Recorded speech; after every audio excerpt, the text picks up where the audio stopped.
Siomra Biog. Ladies and gentlemen, welcome back to Sherlock.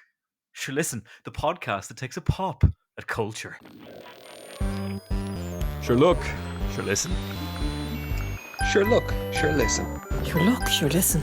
Sure look, sure listen. Sure look. Sure listen. Sure look, sure listen. Sure look, sure listen. Awoo! Benjamin is my imitation of a very non-committal werewolf because that's what we're looking at this week in the fourth week of Halloween 2024. Never ending and never going to end. Anyway, look, we don't have time to commiserate about the never-ending nature of how many Tuesdays there are in October because we've loads of werewolf film trailers to look at, including Frank Grillo is back in Werewolves: The Purge. And we've got a trailer for the remake of the remake of the remake of The Wolfman. It's back again. It's never ending. It's a never ending cycle.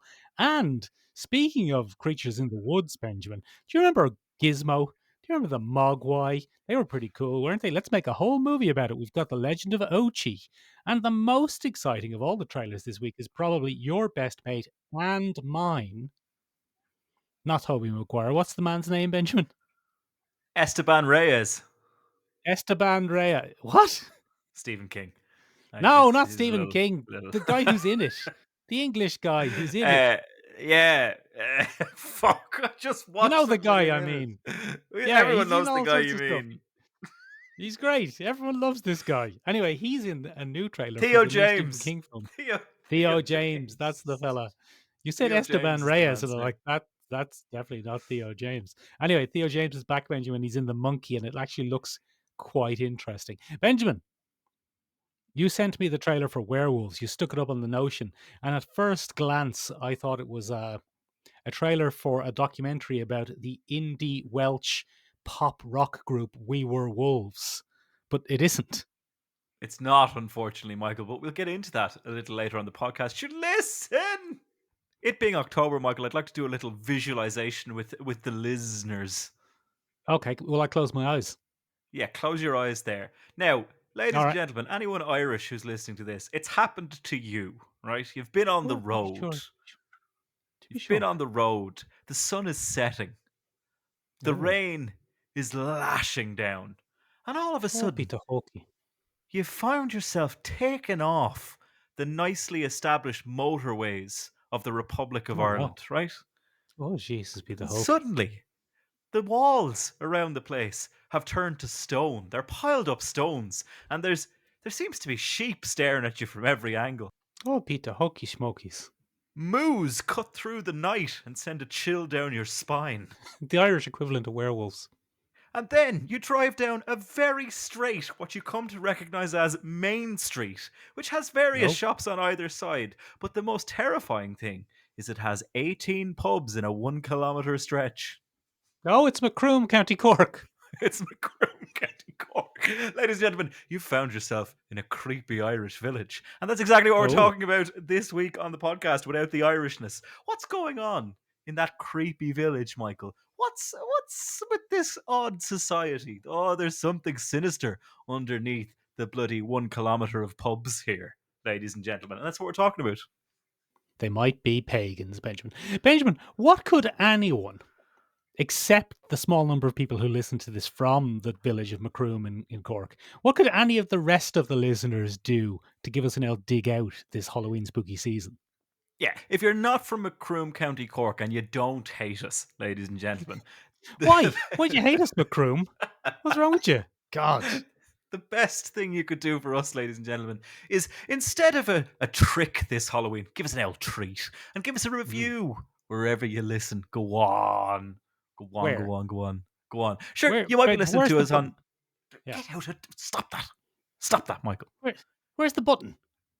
You might be listening on Spotify, ladies and gentlemen, and you can go give the show a review there. 5 stars, please. Nothing less, or my self-esteem will crumble.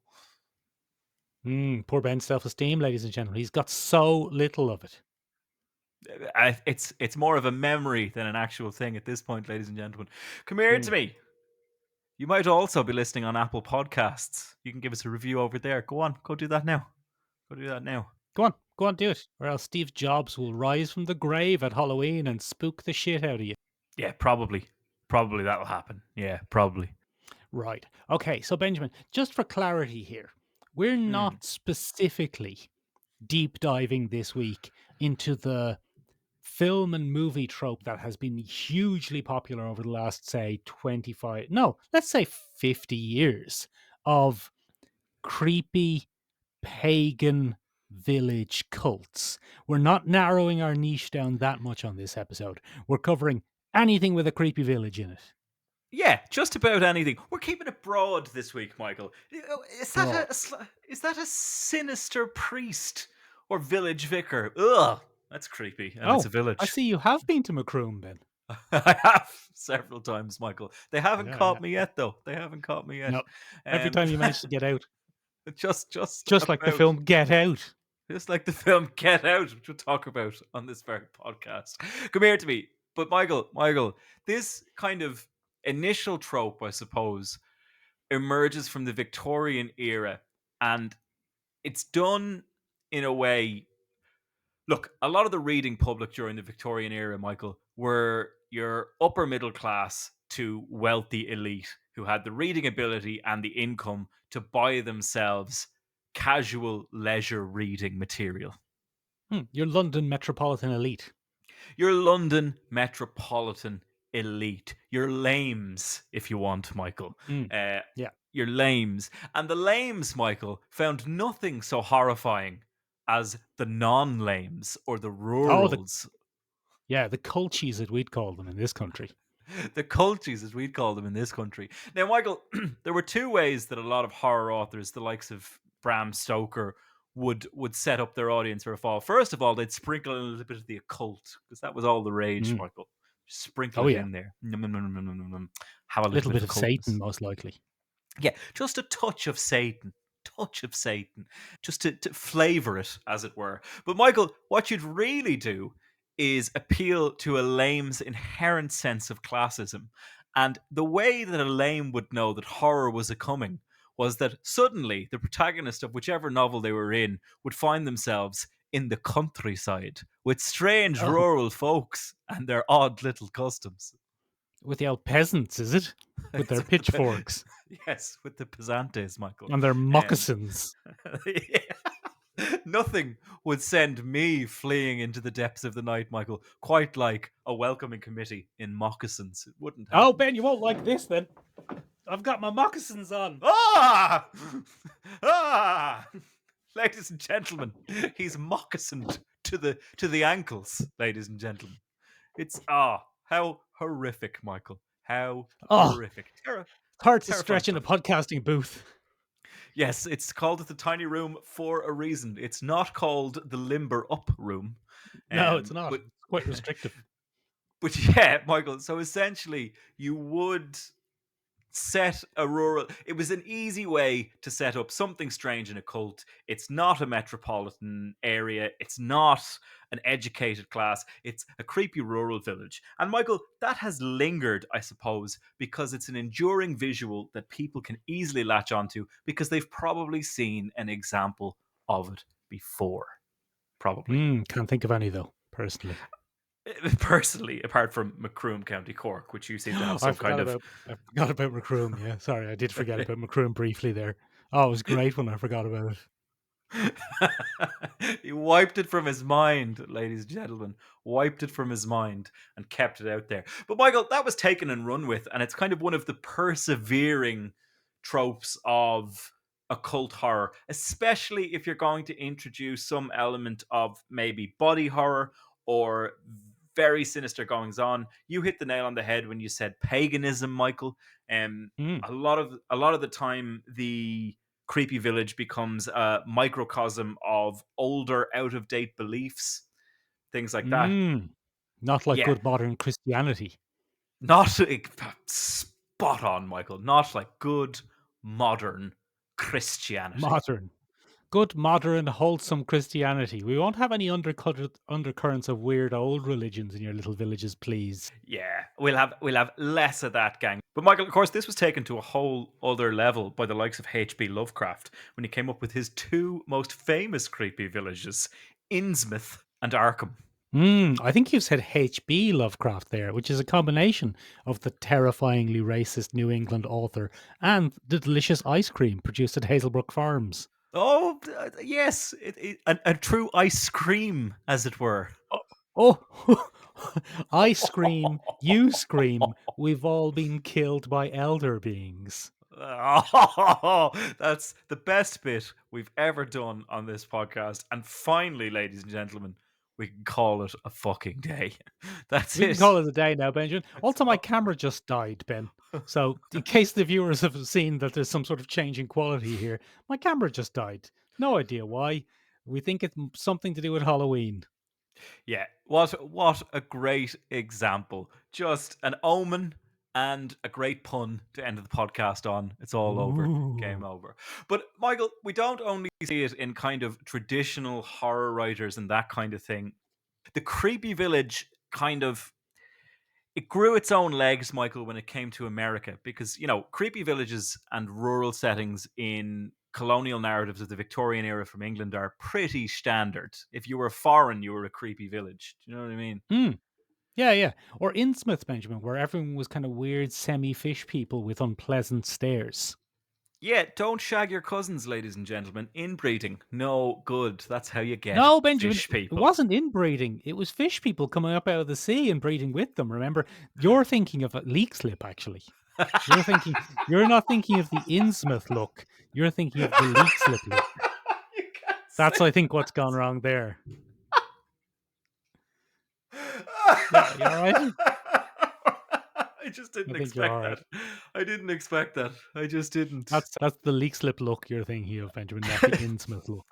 Didn't see that coming, Michael. Well played. Well played. Mm. Well played.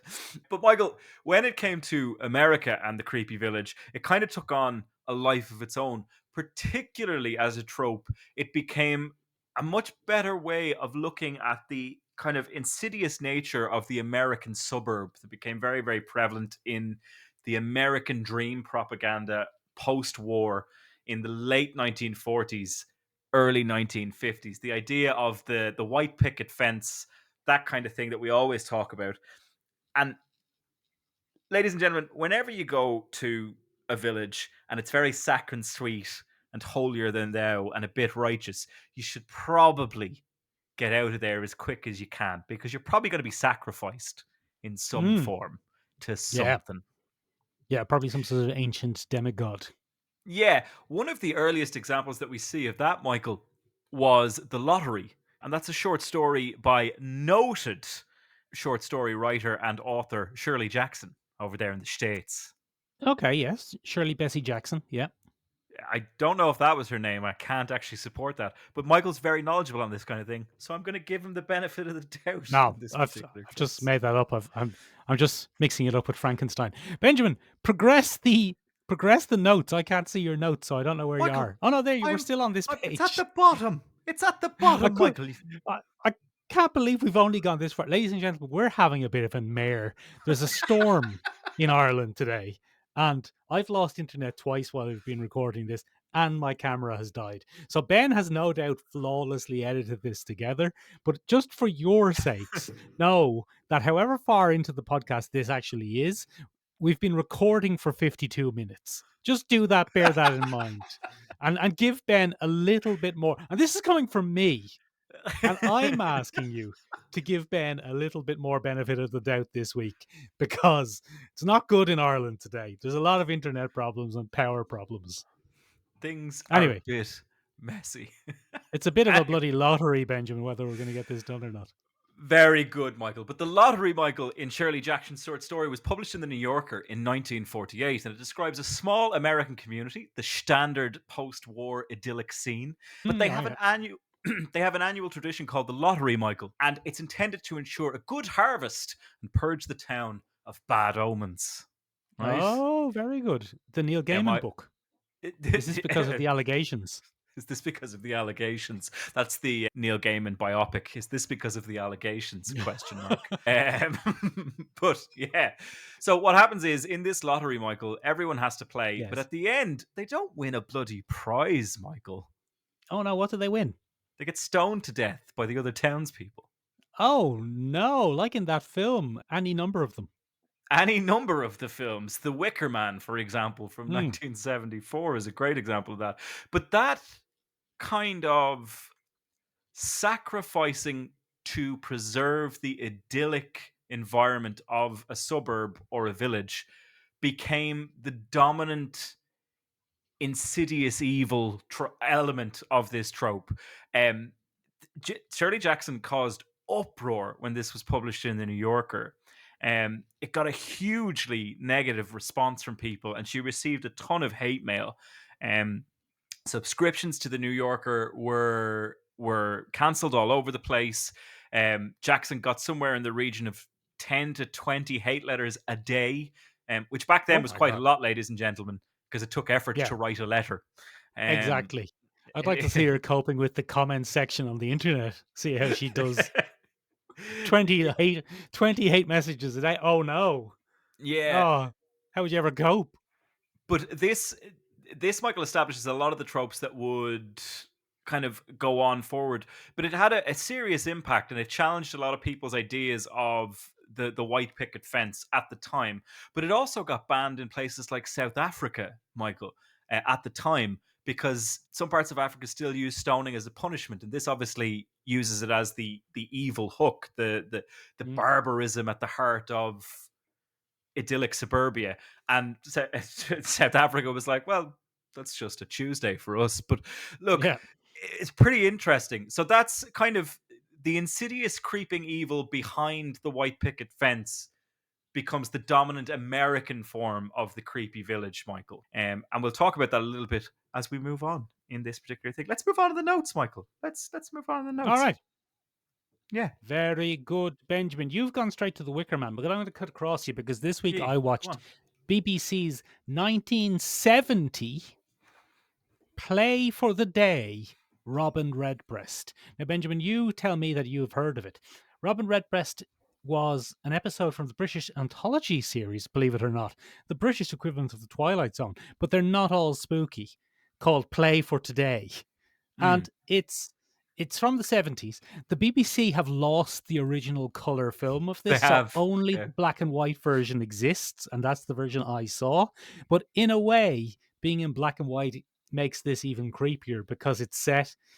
It makes it feel older and more worrying for this poor woman who moves to the country. So there's a Yeah. London woman, Benjamin, and she's a modern London woman, and she smokes cigarettes, and she has a job at the BBC, and she bought a house with her boyfriend, but they split up. Can you imagine such a thing in They the were year of our going to Lord live in 19, they were going to live in 1970? sin. Yeah, They were going to live in sin, but then he had other ideas. He was like, "No, jeez, I couldn't be doing that. Couldn't be doing couldn't be that, doing lads." that. I'm not going to Somerset or wherever it is with you. So anyway, she decides to go to the creepy village on her own. Hmm.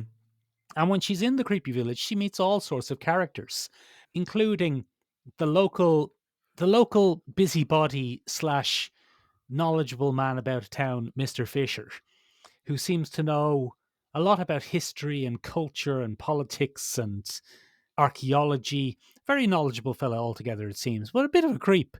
And she also meets Rob, who is the pest controller. But Rob's name is Edgar, but everyone calls him Rob. And she's the only one who kind of asks him his real name and calls him by his real name. And so, anyway, they do the old, you know what I'm saying? Yeah, Then they have it off with each other, Michael. they get it off with each other, Benjamin. Unprotected. In the Oh, 1970s, could you imagine? oh, Now, she has misplaced her diaphragm, which, Benjamin, we didn't have that in Ireland in the 70s, let me tell you. There's no birth control in Ireland in the 70s. So anyway, she decides to head off to London and deal with it, as it were, if you know what I mean. And then she decides not to, and she goes back. And when she does go back, it turns out all the creepy village people, the archaeologist, the housekeeper, the woodsmans, all the different various weirdos kind of mob up around her house for some reason. Oh no. And then Edgar arrives, but she lets Edgar in because Edgar seems to be the only one who's not in on it.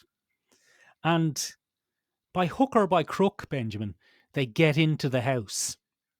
And Aw. once they get into the house, she faints. So we don't actually get to see what happens. But we do, in a very British way, find out what happened in a polite conversation afterwards, where Oh she no. learns, yeah, exactly, where she learns that Edgar was called Rob because he was the Robin Redbreast. He was a boy who was raised by the village to be the Robin Redbreast, who that when he came of age and sired a child, he would be sacrificed, and his blood sacrifice would give fertility to the next generation of crops and keep the village thriving and alive.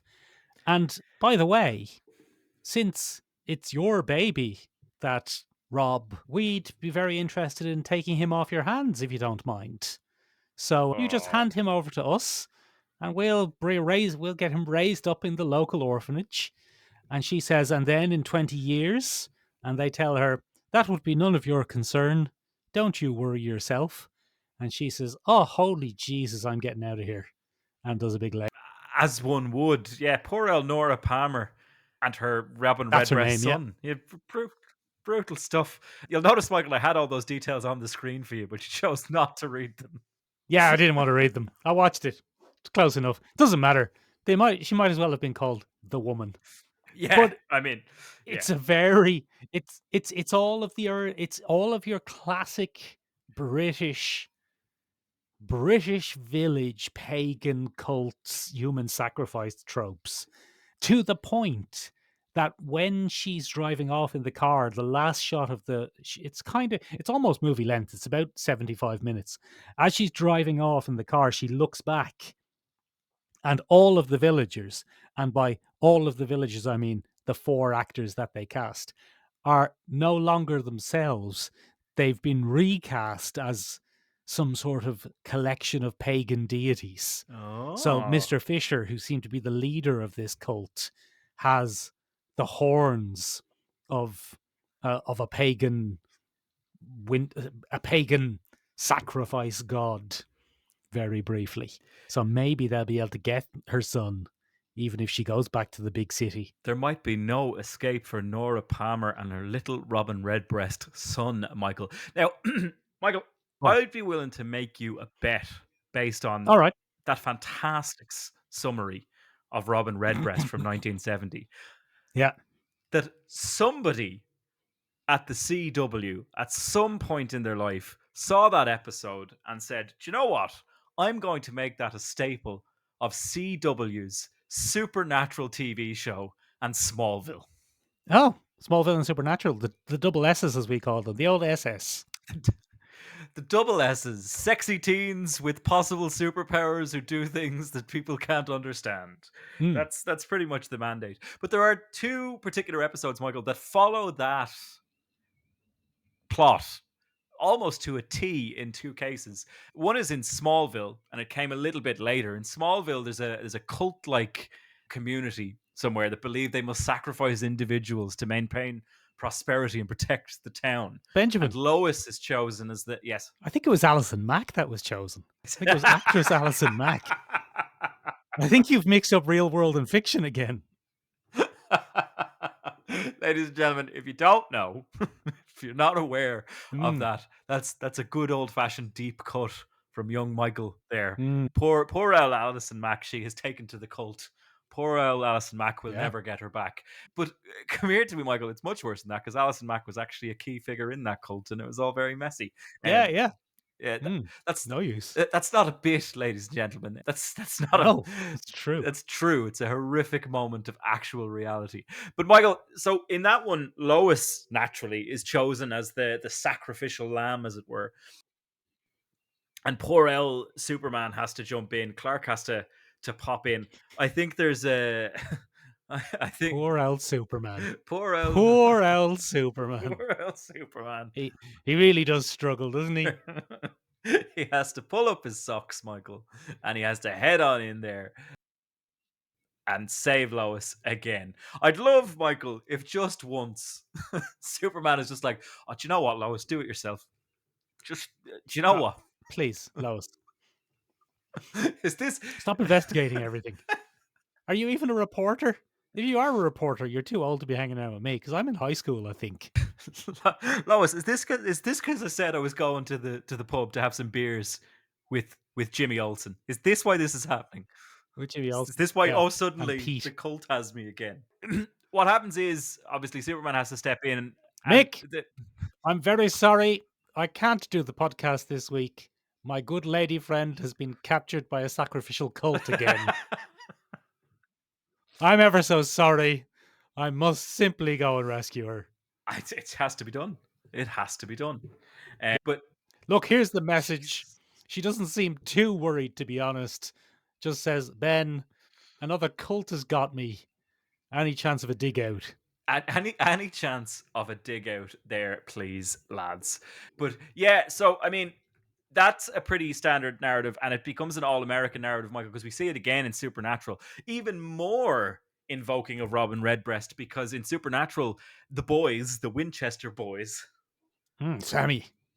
Dean. Sammy, Dean. Yeah, the Winchester boys come to a town, and it's a creepy little town, Michael.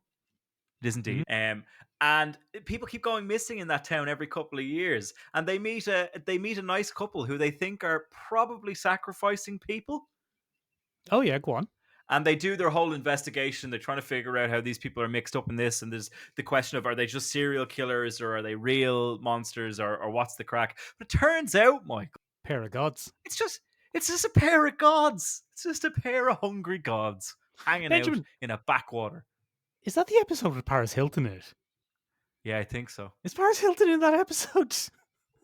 Hang on, let me Why? check that one. Why in my head is Paris Hilton in that episode? Do one of them briefly turn into Paris Hilton or something? What exactly is the connection with Paris Hilton? I think the gods offer to give them whatever they want, I think. And I think that might be one of them. remember. But hang on, I'm going to have to find hang on. I should be able to straighten that out. So, yeah, I mean, it's become such a standard episode. But yeah, it's not. This is in the episode Scarecrow of Supernatural. And it's all the way back in season 1, episode 11, season 1, Michael. Oh, is it? Yeah. Yeah, it's really old. And the gods are actually the Vanir from Norse mythology. They're the secondary god race of Norse mythology. They're two gods from that. And yeah, it's just a fun episode that kind of taps into all those pagan themes. There's loads of sacrificing, there's loads of weird stuff. Don't they need Hollywood to kill them? Isn't that the thing? Yeah, they fashion a stake out of holly, and they stab it through the heart.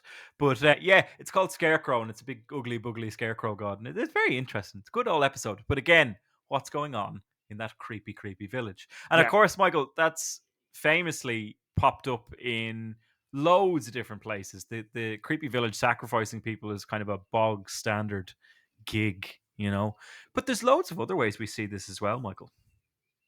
Paris Hilton played a different Eastern European forest god in Supernatural. Oh, for God's sake. At a different... Oh, very good, for God's sakes. Very good. Yes, very good, very good. But I suppose, Michael, you know, we're given a little bit of as if this is a BBC thing entirely, but it's definitely originating there because it's 1970. But the biggest influence on those types of episodes might probably be the Wicker Man from 1973. Watch out for that old Summer Isle. Is that the name of the place? Yes. I think it is. I watched it, but I can't remember what the name of the place is. Summerington Isle? You spin your wheels, I'll do the rest. Anyway, look, it's the same. It's the whole thing of a man, interestingly enough, in this case, a policeman, goes to a village, and the way people in villages live is different from the way city folk live. And isn't that creepy? So, therefore, they must be up to something. And guess what? They are. They fucking are up to something. They fucking are. Yeah, they are. Yeah. You were spot on, Michael. It's Summer Isle. Summer is the Oh, name. it's Summerisle, not Summerington Isle. Still, it's pretty good. Pretty good. But Hmm. yeah, I mean, this one is famously, Michael, remade with Nicolas Cage in the leading role as opposed to The Christopher Lee. bees. The bees, the bees, not the bear. And that's that's kind of become the trope of that. But this is pretty terrifying, Michael. Like it is, it is the confirmation, I think, of the worst of human fears.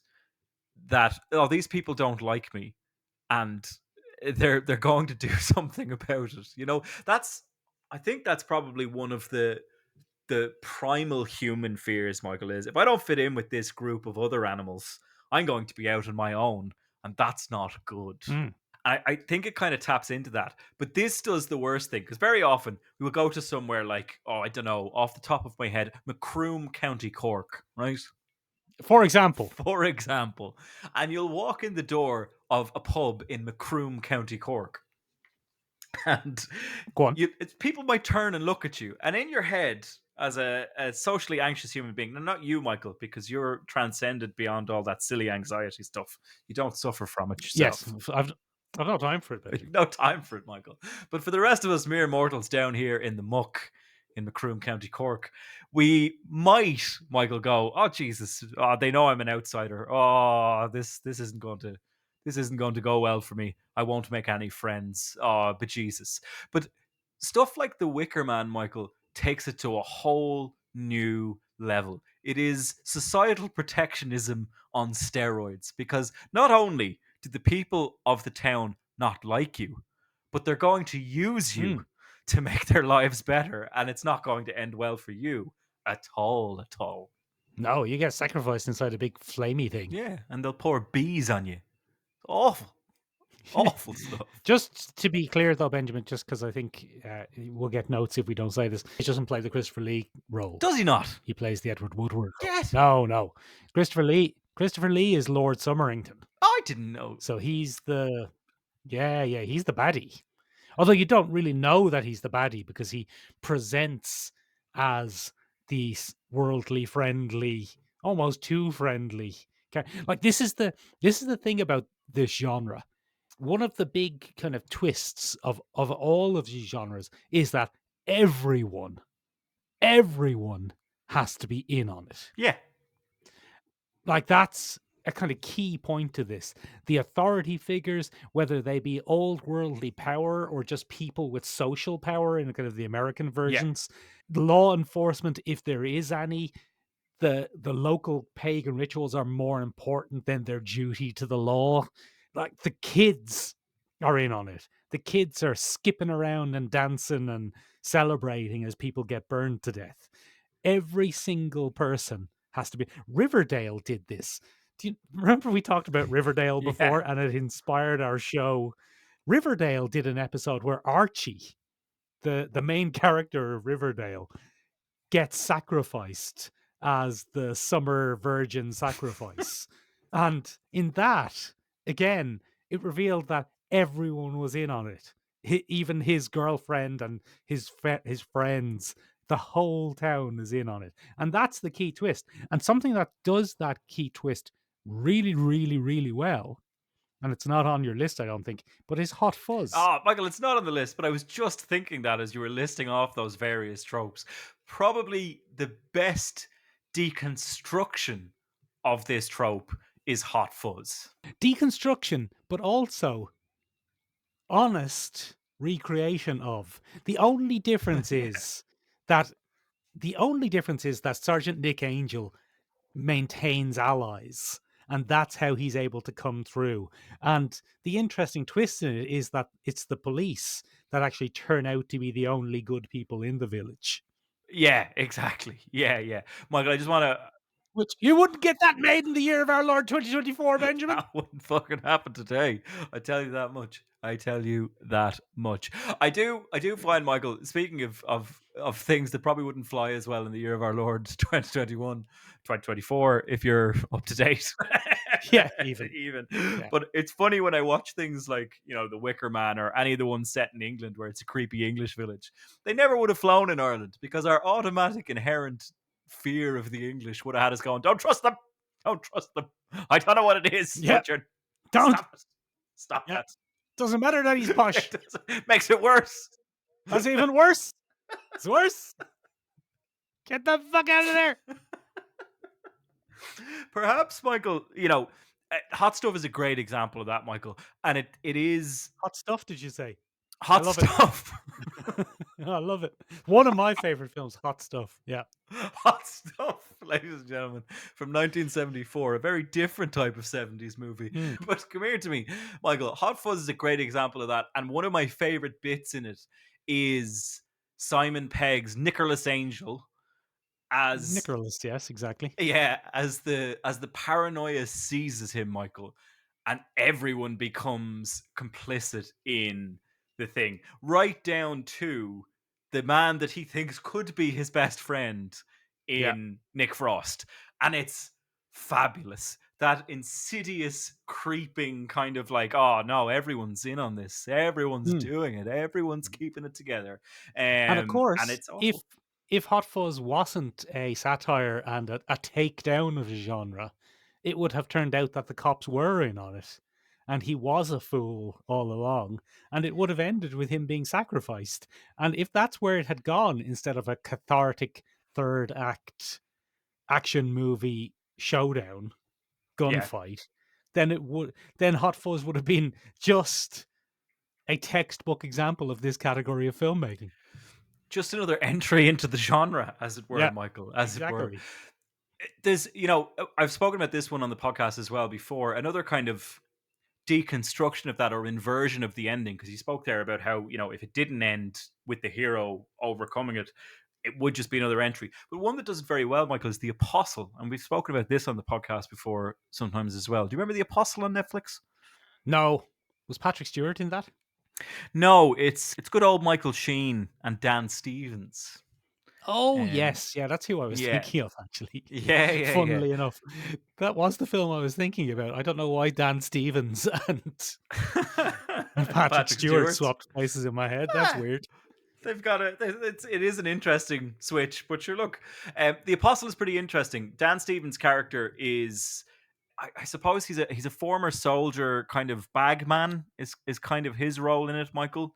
And he's sent to an island where there's it's a far right religious kind of cult. Not far right. Far right's probably the wrong term there, Michael. But it's a religious society that has separated itself from the mainstream because they believe that modern society lives in sin and they'd be better off doing it in their own way. So he plays Thomas Richardson, and he goes off to this remote Welsh island, seen over by none other than Michael Sheen. Very, very important, Michael. Tony Blair. And he observes some pretty awful stuff happening in the town. There's ritual punishment. There's societal shunning. The people are forced to give blood to some stuff. There's purification rituals that take place, and he's all very suspicious of this. Naturally, Michael, he's been sent to retrieve someone who is part of the cult, essentially. And as he begins to unravel the mystery, initially we're set up to think that, this is a classic case of social conformity. You have to stay as part of the extreme society or they'll hurt you and thing. But no, it turns out there's actually a bloody god of some sort at the center of the island. It's a nature god.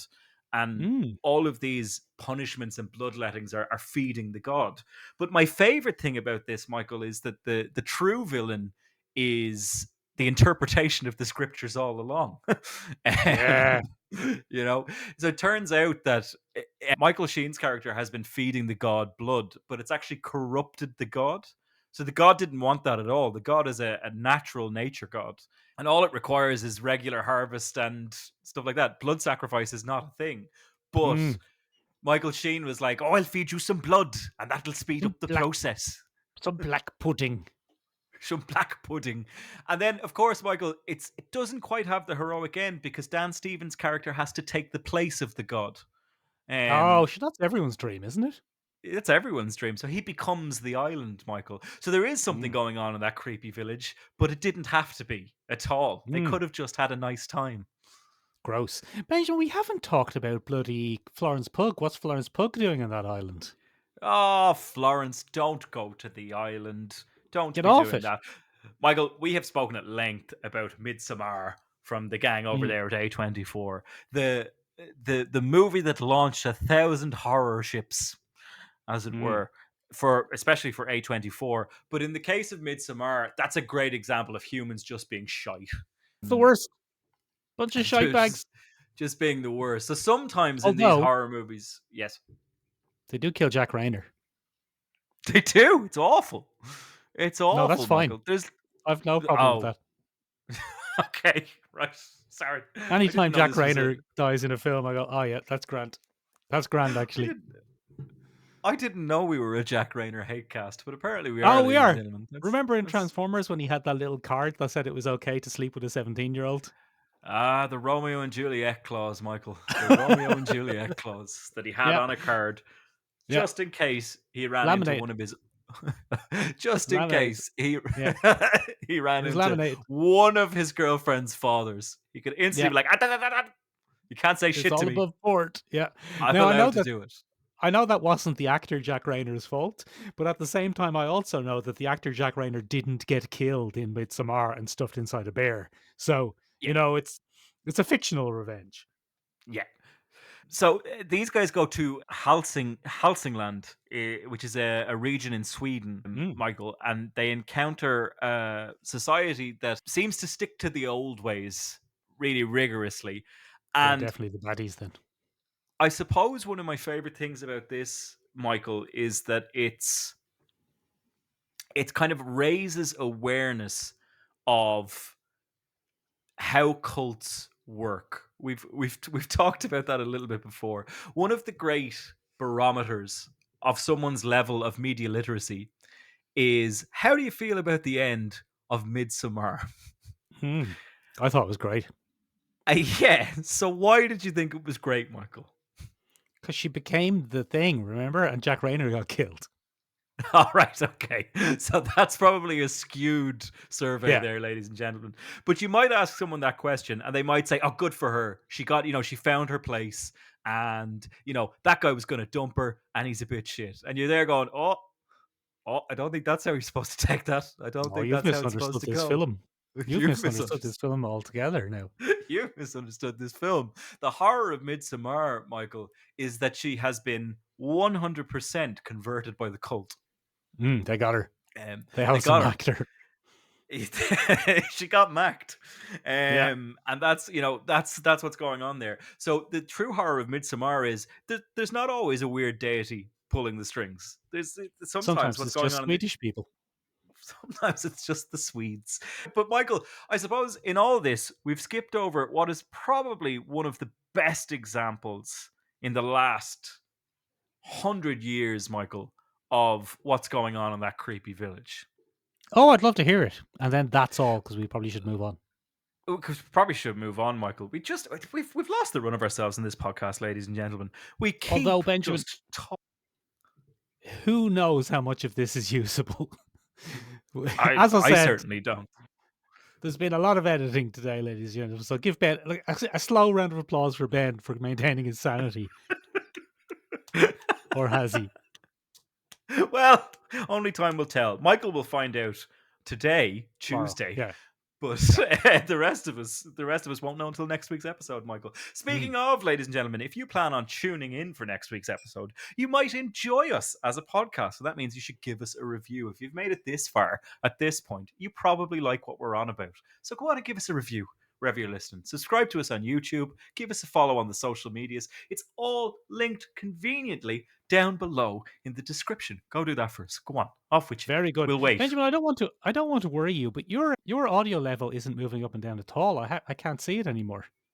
It is for me. So That's all that matters.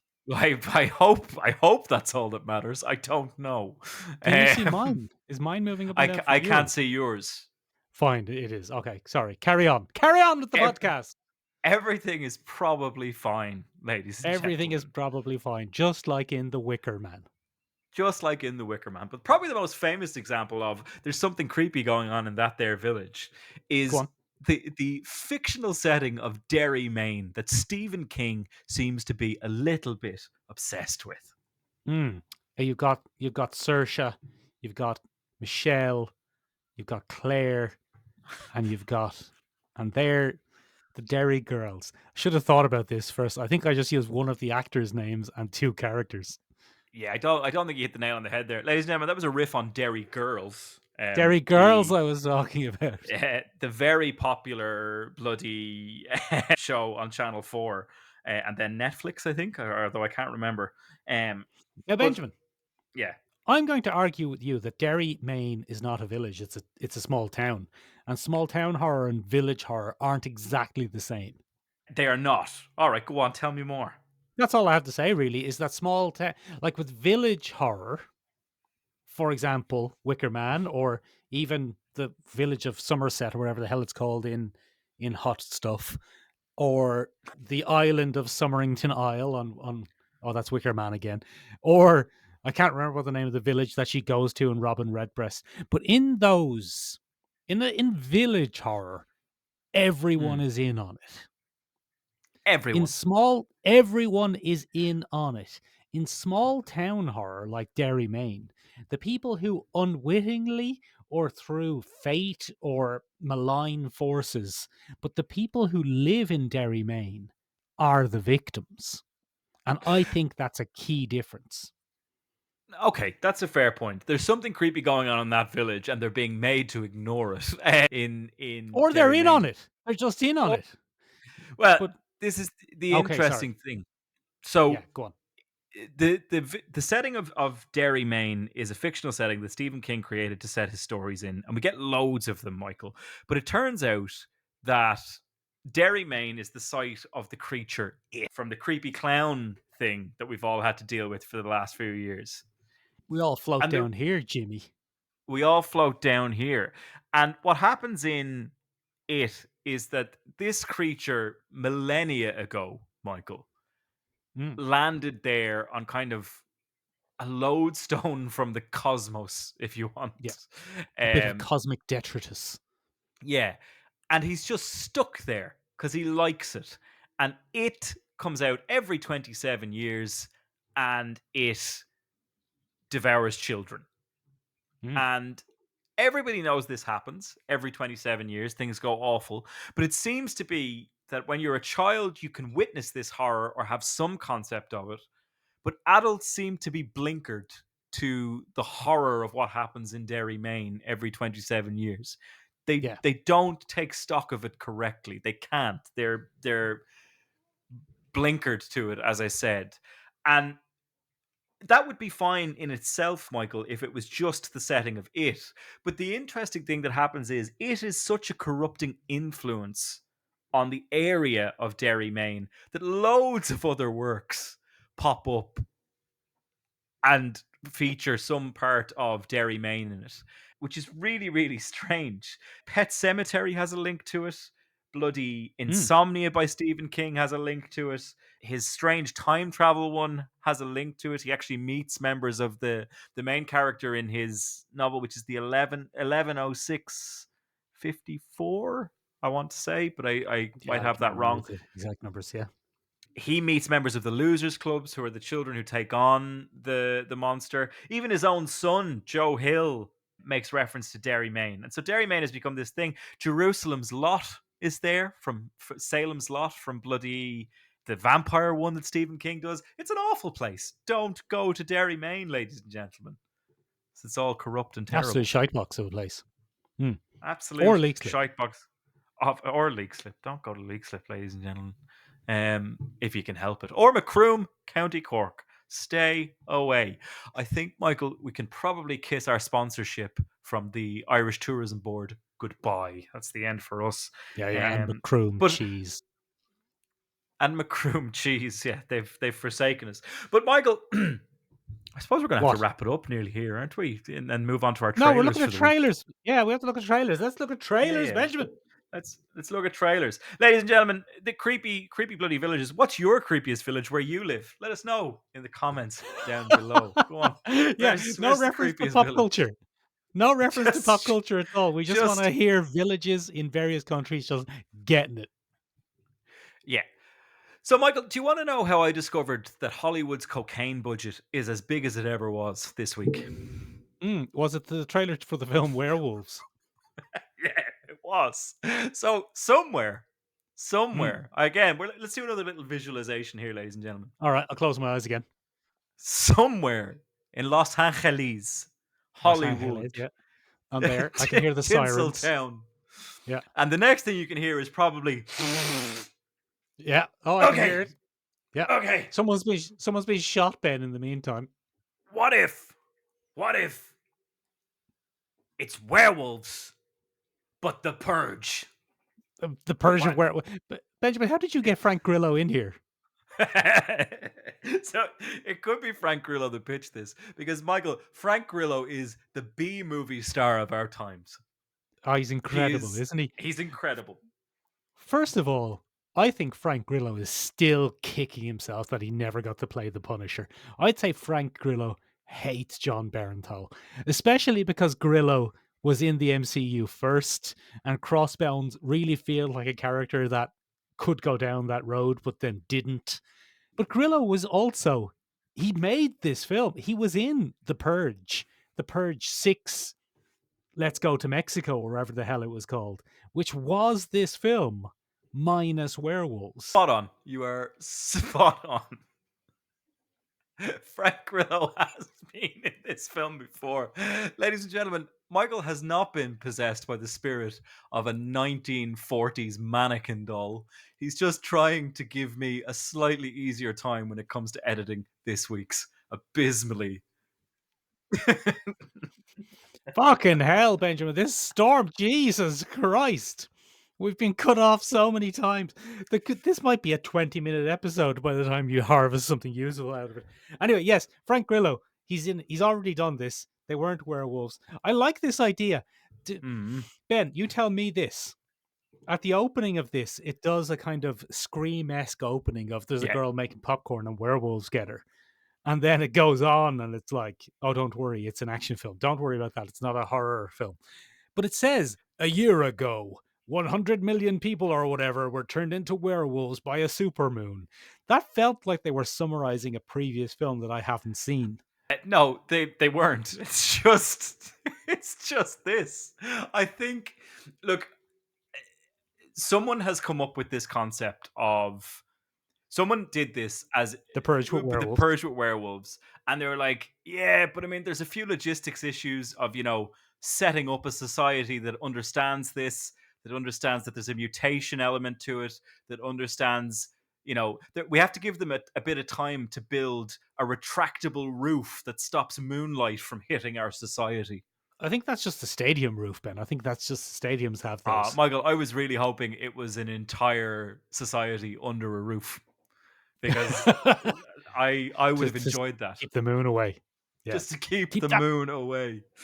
Keep that flipping moon away from us. Keep that moon away from us. But Michael, one of the things I liked about this, and one of the things that'll be a bit of a shame if they don't keep it in, is they're janky werewolves. And I am of the opinion that a janky werewolf is infinitely superior to a CGI werewolf. Yeah, these have got a real bang of... Look, these lads would be shitting themselves if Kate Beckinsale shows up. Let's just put it that way. Yeah. Because they look every inch the 2005 monsters from Underworld. Yeah, absolutely. They are spot on that. They are dog soldiers from the cult British film a couple of years ago. That's exactly what they are. And yeah, I am of the opinion that it works so much better when it's prosthetics, makeup, and a bit of janky body movement compared to a big CGI silky boy. Which is the interesting thing, Benjamin, about the second werewolf film that we got this week. It's a big CGI silky boy. Well, first of all, we don't really get a proper look at him in the trailer for The Wolfman. The latest in what I consider horror films for women by Lee Whannell and is this Blumhouse that's doing this, or is it A24? Who's doing this? I think it's Blumhouse. It's not A24. Is I it think Blumhouse? It's Blumhouse. Yeah. It is Lee Whannell, though, isn't it? Yes. So this feels every inch the follow-up to 2020s or 2019's The Invisible Man. Did you see The Invisible Man, Benjamin? I did. It has that woman who's in that cult in it. Yeah. She was her from out of Handmaid's Tale, Elizabeth Moss. Yeah. Elizabeth Moss. Yeah. And that was a film about a modern retelling of a horror movie classic in which the horror movie monster is a stand-in for modern women's fear of domestic abuse. Yeah, Men. Men, yeah. The film Men, for example, although the real terror of the film Men was the existence of the film Men. But Lee Winnell's films seem to, I would say that Lee Winnell's films are aimed at women horror fans. And Yeah. in whatchamacallit, in Invisible Man, it's about being under the control of a rich, powerful, gaslighting lunatic. And this one feels like it's going to be about the woman's horror at her loving husband and father to her children slowly becoming a monster, and the implications of domestic violence and stuff around that. It felt a little bit reminiscent of that Irish horror we watched about the fairy slowly turning the husband mad. In the, what was that called? We have an entire episode on it, ladies and gentlemen, which will be now linked below in the description. Very good. You'll be happy to hear. But this feels very similar to that, both tonally and visually, actually, because it is set in the creepy woods as a husband gradually undergoes a creepy transformation. In that, he's becoming some sort of puka, but in this, it's a common or garden werewolf.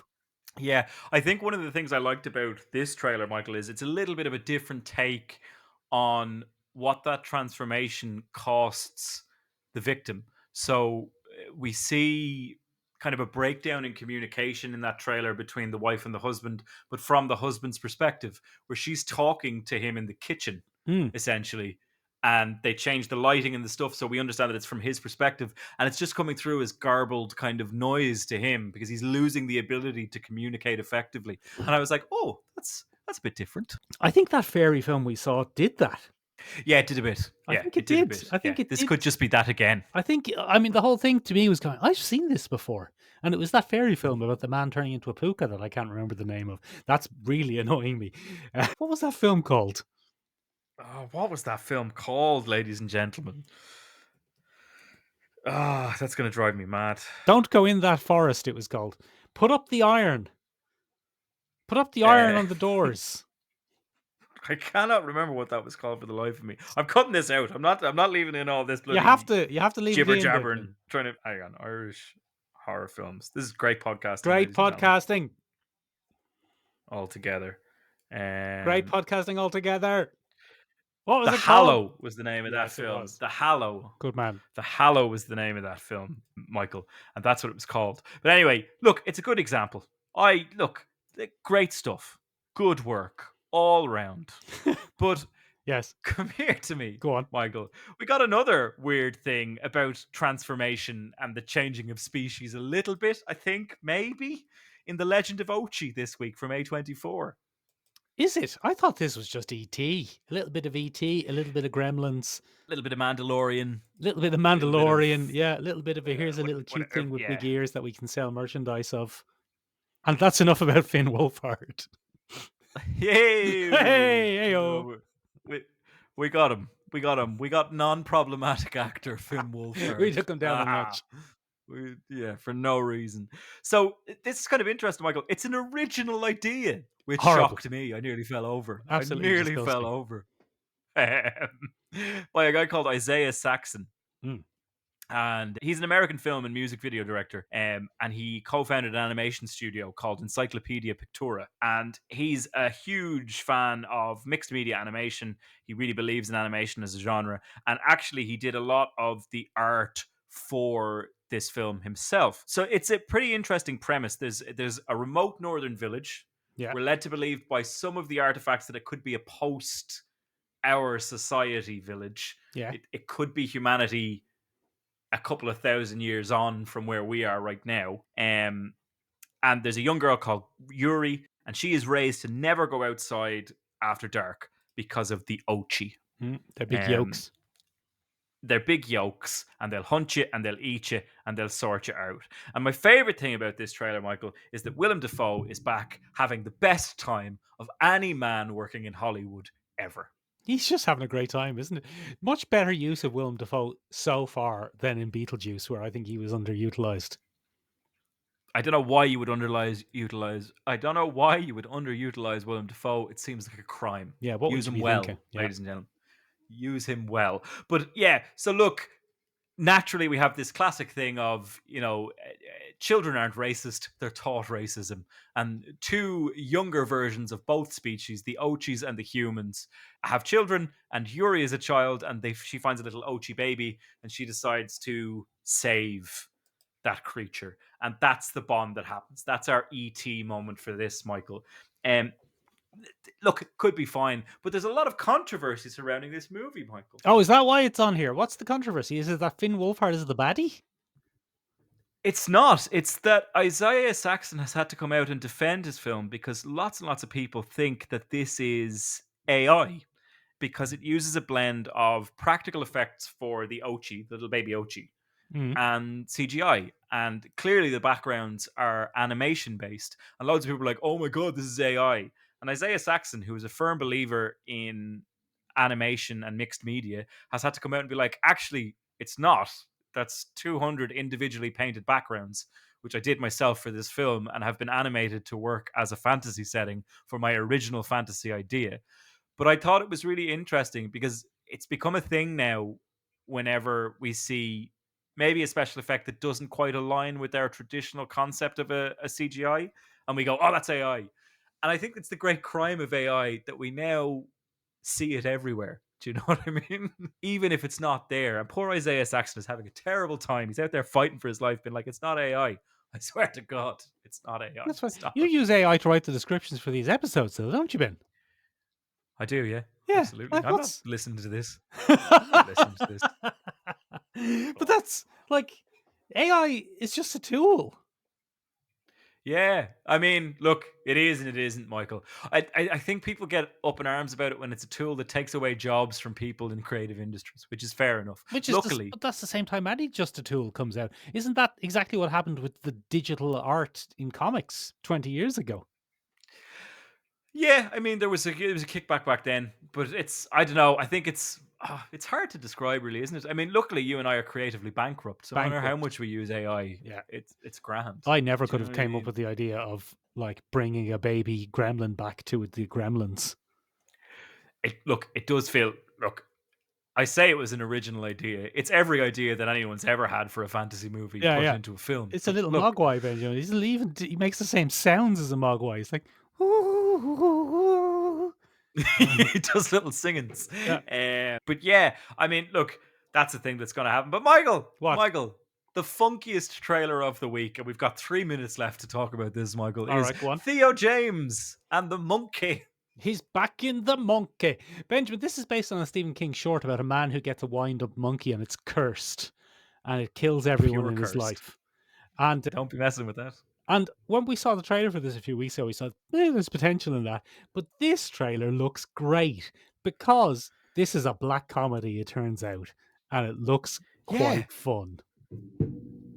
Yeah, so that's the bit I quite like about this, ladies and gentlemen. Because if I have to watch one more serious horror film, I'll probably cry. I'm tired of serious horror, ladies and gentlemen. I want a breather.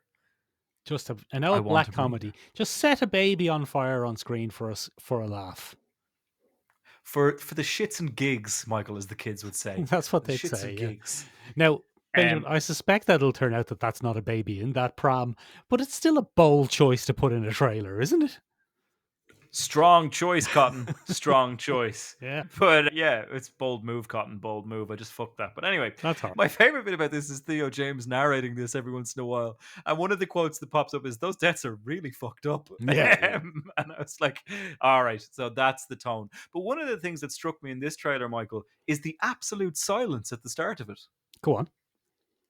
In a market of saturated, slowed down, reverberated children's fairy tales and or popular pop songs. Yeah, there was none of that. There was none of that. It opens on a man winding up the mechanical monkey, and the only sound we hear for the first 10 seconds of this trailer, and this is a bold move, Cotton, Yes. is him cranking the cog. Mm. And I was like, ooh, oh, this has me interested, which is a detrimental statement on where we are as a society. The 10 seconds of silence makes me go, ooh. Ooh, I what's this? can't not roll my eyes when I hear a slow down pop song anymore. We were joking about this 4 years ago. And it's every trailer, even this week's trailer that we're not talking about with Chris P. Rat, whatever, what was that called? And Millicent Bobbert Brown? The sunshine state, the something state, the electric state. The electric state of him, yeah. Even that, I think, has a slowed down pop song, doesn't it? Hold on, I'm going to check. All right, you go check that. But anyway, this looks pretty interesting. It looks pretty dark. It's a Stephen King classic. It's set in the 70s by the looks of the aesthetic. And it's just going to be about the shenanigans of a little mechanical monkey as he systematically eliminates people in horrific kind of be careful what you wish for style ways. Yeah. By the looks of it. Very, very excited What's for this? it. This is the most exciting. What's the slowed down pop song? Yes, it does. It's Champagne Supernova is the slowed down pop song and the electric state of him. Oh, that makes me feel old, Michael, because generally these come from the 80s, but now we've moved into Oasis. Yeah, we're moved into Oasis. We're getting slowed down Oasis songs in our trailers. Can't wait for the first trailer that uses slowed down Wonderwall. Anyway, it'll be a young adult dystopia novel about a society that's behind a big giant wall. Yeah. Maybe if they make a Western adaptation of Attack on Titan. Yeah, that'd be good, wouldn't it? Someday you will find me. Very good. Benjamin, we should do an episode someday on every film which had a slowed down pop song in the trailer and how many of them turned out to be rubbish. Ladies and gentlemen, the spoiler is all of them. Speaking of rubbish things, if you enjoyed this podcast, ladies and gentlemen, well, we most certainly didn't. We're an hour and 50 minutes in for us, just so you know. Fucking weather, Jesus Christ. I had things to do today. I've lots of things to be doing. I don't have time for this. But come here to me. Ladies and gentlemen, if you enjoyed this episode or know someone who might, go on and give us a review wherever you listen or send it to them directly. Go on. Go on, you will. Go on. Go on, you will. If you want to keep up to date with our shenanigans, ladies and gentlemen, we're much more bearable in short form. You can find us on a few different socials. You can find us on the interwebs at www.seomrabeag.com, seomrabeag.com. It means tiny room in Irish. It means tiny room in Irish, kind of, sort of, a little bit. You can also find us on our other website, www.sherlookshirlistenpodcast.acast.com. No, we're not doing that anymore. We're gonna link That's that. not happening. We're going to link all that up. We're not doing that anymore. Synergy. We're not, then. We're not doing that anymore. Synergy. Guys, we're not doing that anymore. Website synergy. No. Website Cut synergy. Cut it out. At least we find us funny. Isn't that the most important thing? We're the only ones. Yeah. But ladies and gentlemen, you can also find us on different socials. We're on Instagram at Sherlook down below there. You can find it linked in the description. We're on TikTok at Sherlook. You can find us down below there. We're linked in the description. But ladies and gentlemen, if you've had enough of this kind of rambling, non sequitur nonsense and would prefer a more rigorous podcast format with a bit more structure, you might enjoy Collecting Issues, the monthly comic book club, which is also linked down below in the description. This month for October, because it's spooky, we're reading The Nice House on the Lake from DC Comics, collecting issues 1 to 12 of that horror series. It's good stuff. It's good stuff. Sandra Bullock and Keanu Reeves. Yes, The Lake House. Michael, come here to me. What is it? Do you know one of my favorite formats for this show that's a bit more structured? Exhumed. And ladies and gentlemen, you have a choice. You can vote in a poll to give us which movie you think we should take a look at from the past next week on our Exhumed episode. You've got 3 choices, ladies and gentlemen. What are the 3 choices? You've got the one that you gave me, which is Inner Space. You've got From Dusk Until Dawn. And you've got 1987's The Witches of Eastwick. That's 3 choices. Pick one. Pick one, ladies and gentlemen, and that's what we'll do on Exhumed. Go on. Do that for us. Right. I'm off to try and edit this together. Good fucking luck. Storm Goodbye, ladies Barbara and has a lot gentlemen. to answer for. The son of a bitch. Ah, Babs, you've ruined me.